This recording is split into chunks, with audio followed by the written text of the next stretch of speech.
আমাকে এমন জায়গায় শোয়ায় রাখবে যেই জায়গায় দিনের বেলাও যাইতে বড় ভয়।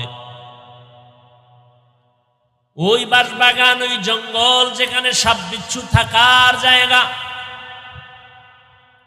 আমাকে সবাই রেখে আর কেউ খবর নিবে না। এখানে ওয়াজে আসছি, আম্মা জান অপেক্ষা আছে, আমি ঘরে না যাওয়া পর্যন্ত মা ঘুমাবে না, অপেক্ষা করতেছে। কিন্তু কবরে শোয়ানোর পর মা আর কোনোদিন আমার জন্য অপেক্ষা করবে না। টাইম হয়ে গেছে, ঘুমায় যাবে, খানার টাইমে খানা খাবে, দু একদিন মনে করবে আর আমার জন্য সময় অপেক্ষা করবে না।